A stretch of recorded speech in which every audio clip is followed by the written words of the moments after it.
Okay, in number 1, you had to compare Rose's table and Tony's graph. And it gives you some information down at the bottom where it wanted you to look at each of their graphs and come up with a relationship. And when I'm looking down here, I see a lot of additive and multiplicative terms. So I know that I need to figure out what each expression is in order to do that. So you would have had to do TPV for each one of them, but Rose would be 2x equals y. Tony would have been x plus 2 equals y. So when I can see that, I'm like, okay, remember, you got this from your TPV charts. I didn't just make these up. Are both relationships additive? No, not both of them, so that can't be my answer. This is multiplicative, and this one is additive. So are both relationships multiplicative? No. So right away we've eliminated A and B. Now it says Rose's relationship is additive. When I look at Rose, I see that was my multiplicative one, so that's not my answer choice. Rose's relationship is multiplicative because this is her answer, and Tony's relationship is additive because this was his answers, and that matches mine, so 1 was D. Okay, we're looking for a verbal description that indicates an algebraic expression. An expression, remember, has no equal sign. Okay, so then I'm going to go over here and I'm going to read each one. The difference of 5 and 3 is 2. This is 2 is really important to me. So if I come down here for A, the difference of 5 and 3 is 2. I can see that there's an equal sign. So this is an equation, not an expression.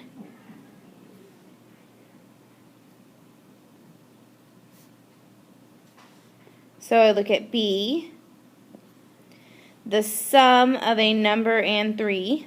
So that means I'm going to say a number and 3, but it doesn't tell me what that would be. So this is an expression because I did not have an equal sign. C, the product of 2 and 3 is 6. So 2 times 3 is 6, which makes this an equation. And the product of a number and 2 is 8. So D, product of a number and 2 is 8. Because there's an equal sign, this is also an equation. And I was looking for an expression, so my answer was B. Number 3, we're looking at a table and we're trying to decide my independent variable. So that means I need to look at it and read them with the sentence, blank depends on blank.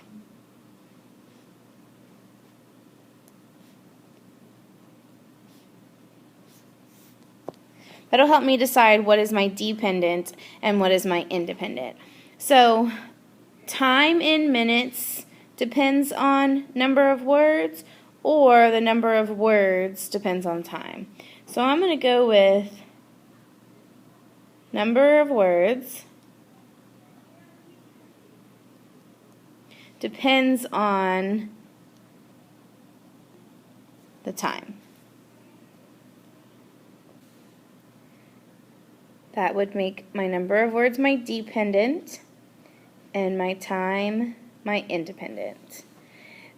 Is my T time the independent because it's on the top row? No. Has nothing to do with location in this situation. We already decided N was not independent, especially not because it's greater or because it's increasing by a constant factor. So D was my answer because the time taken determines the number of words typed. So it's kind of backwards in what we have, but D is your answer. Which equation best represents the relationship between the independent and dependent values in the table below? So we're looking at these two and trying to come up with the relationship, which is your expression.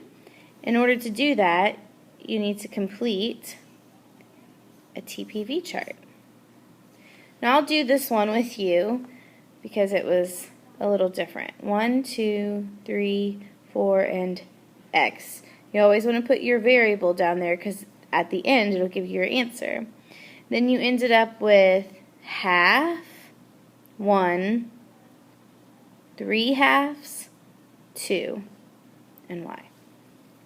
So 3 halves, I think we need to go back and recognize that 3 halves is the same thing as 1 1/2.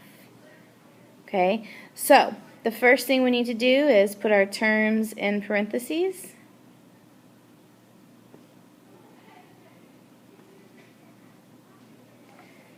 Then we need to find out what was the change in y. So from half to 1, I changed by half. From 1 to 1 1/2 was again by half. So I'm seeing this my constant rate of change right here. I'm going to take it, put it in front. Half of 1, half of 2, half of 3. So this is what we end up with. And we check it. 1/2 of 1 is half. So if I say 1/2 times 1, I would get half. So that works. Half of 2 is 1, so that one works. Half of 3 would be 1 1/2. Half of 4 would be 2, so my answer will be right here, 1/2 of x. I didn't say multiply it by 2, I didn't say add it by 2. I definitely didn't have a negative number in there, so it was D, 1/2 x equals y. Number 5 says, which of the following does not contain a solution of -4?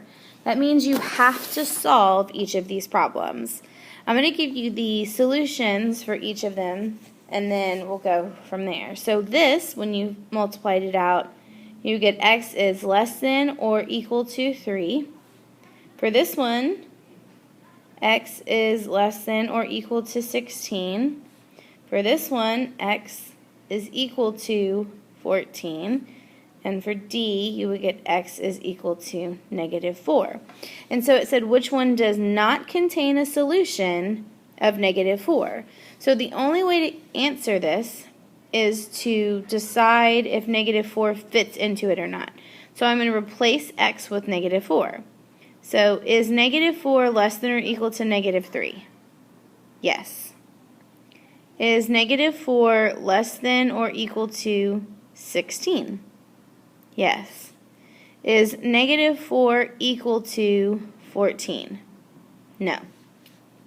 Is -4 equal to -4? Yes. So my answer was C. That's the only one that after solving that it could not go into where the x was as a solution. With number 6, the tables below represent the relationship between x and y values. Which table represents the equation y equals 4 plus x? So this is your rule. This is your process. So they already gave it to you, so you have to figure out which one of these graphs does not match it. So I know that for each of these, I'm going to take x and add 4.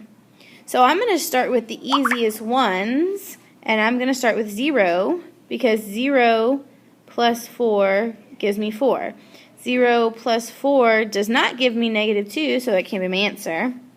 0 plus 4 is 4. And then this one, let's go with 2, because that one's easy. 2 plus 4 does not give me -2. So right away I eliminated 2 choices. Now we need to try for the other ones. That means your x column here and here has to be increased by 4 to get y. So if I said 2 plus 4, I would get 6, not -2. So that means let's check these. 1 plus 4, do I get 5? Yes. -2 plus 4, do I get 2? Yes. So A was my answer. Caroline had 12 boxes of cookies. She sold X boxes to her neighbors.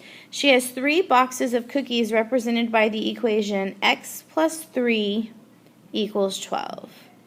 And I need to find out what the value of X is. To do that, I need to isolate X and solve this equation. So, I am going to get rid of my plus 3 by subtracting 3 on both sides. This cancels each other out, so I'm left with an X equals 12 minus 3 would be 9. So D is my answer.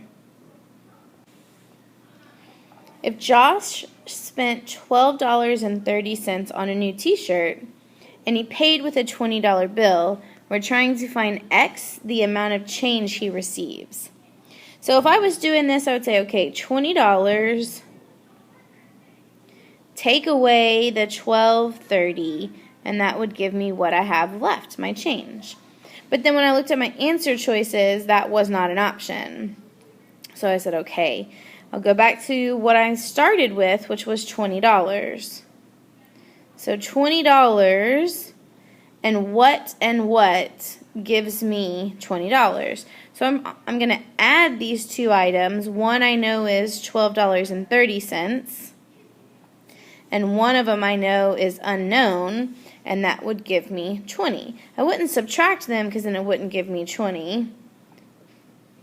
And then I'm not going to add an amount that I don't know to my total, so B was my answer. We wanted to find an equation represented in this graph. So in order to do that, I needed to make an X and Y table. So when X was 1, our Y ended up being 20. When X was 2, our Y ended up being 40. When X was 3, our Y would have ended up not on here. So then I would have tried to see if I could find out what was going on. And it looks like I could see this relationship was multiplicative and it was multiplying by 20. So A was my answer. Okay, I'm looking for which of the following expressions is not equivalent to the model. So I'm looking at my model first and I'm saying, okay, from this model I could get 3x's minus 1, 2, 3, 4, 5, 6. Or I could get 3 groups of x minus 2. So those are both equivalent and both options that I could look at. So when I go down and look at my answer choices, I can see right away that this answer choice A is the same as one of the ones I have. So it is equivalent, so it can't be my answer. I'm looking for not equivalent.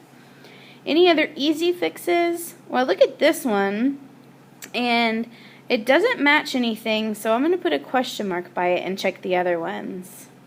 This is a pretty easy fix. It would end up being 3x plus 2 times negative 3 would give me negative 6. When I do this, back to our integer rules, this would end up being 3x minus 6. So this is equivalent. 1/3 of 9x and 1/3 of 18. So 1/3 of 9x is just taking 1/3 of 9, which is 3x, and then 1/3 of 18 would be 6. So this is also equivalent to up here. So the only one that was not equivalent was D. So in order to find the equation that shows how to find N, you needed to take this table and do a Tpv chart. Your term is the people 1, 2, 3, 4, 5, and N. Don't forget to always include a variable. And then 1 would be 15, 2 was 30, 45, 60, 75, and we don't know. Start by putting this term into your process column in parentheses. Then you need to find the rate of change. How did 15 go to 30? It was in 15, and that was consistent. So I knew that my rate of change was 15. So I would take this, put it in front, and then I would check my process. Is 15 times 1 15? Yes. 15 times 2 is 30. 15 times 3 is 45. 15 times 4. So it works. So my answer is here, 15 times n. So I didn't subtract, didn't divide. I multiplied, but I multiplied 15 in n. So A was my answer. So in number 12, you were looking at which inequality cannot be used to find m, the maximum amount that remains for park maintenance. So when I looked at it, I said, okay, I can get no more than $40,000 annually. That's how much they have. They've spent $14,650, and m is the maximum amount that remains. So I started thinking, okay, so no more than 40,000 would look something like this. And then I would know that this number plus the 14,650 would have to be less than or equal to 40,000. So right there I can eliminate B, because again we're looking for which cannot be used to find, and that's exactly what I wrote. So kind of like the other ones that we talked about, the inequalities, it's kind of like fact families. You know, this can be written lots of different ways. 40,000 minus the m would give you the 14,650, or 40,000 minus the 14,650 would give you the m. And so C and D I'm also going to cross off because they would work. A is the only one that would not work. You cannot have the maximum amount left taking away money that's already been spent be less than 40,000. Billy is putting a fence around the square garden. He has 20 meters of fencing. The inequality 4n is less than or equal to 20 represents the maximum possible side length of the garden, which is a possible side length for the garden. So basically that means we need to solve this inequality. You always start working on the side with the variable. This operation over here is multiplication, so I'm going to divide by 4 on both sides. This will give me a 1, essentially canceling out, give me that 1n, less than or equal to 20 divided by 4, which is 5. So n has to be less than or equal to 5, so I could say, oh, some numbers that could go there would be 5 or 4 or 3 or anything that is less than 5. So the only option would be A. Another way you could have answered this is if you just plugged in 5, 6, 7, or 8 in the n spot to see if it would work. Number 14 also gave you an inequality and wanted you to graph it. So 60 is greater than or equal to 23 plus m. Again, you always start working on the side with the variable. Plus 23, I'm going to take away 23 on both sides. It cancels out. I'm left with my m, my inequality sign, and 60 minus 23 is 37. Now, because my inequality is written backwards, essentially, it's okay that it's written this way, but it just makes it a little bit harder to read. I need to either read it from the variable side or flip it around. So what it does say is m is less than or equal to 37. So I know I'm going to have a closed dot because 37 is included as a solution. So A and C are already out of the question because they have open dots. And we don't want open dots because that means 37 wouldn't be a solution. So M has to be numbers less than 37. So if I would put something there, I would put 36, or I could put a 35, and keep going because there's lots of options. So that means it's numbers to the left, which is why B was your answer. And number 15 gave you a lot of information, but it boils down to solving 12x is equal to 22.2. So you start working on the side that has the variable. The operation is multiplication, so the inverse would be dividing by 12 on both sides. That's going to give me an x. 22 and 2/10 divided by 12 is something I had to come over to the side and actually divide. It's not something that I could have done in my head. 12 goes into 22 one time. Bring down your next number. 12 goes into 102 8 times.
I just finished, but I was like, I don't know how to push the button.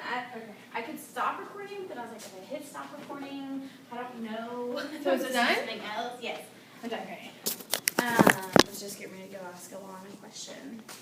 Maybe you can answer. Maybe you want to.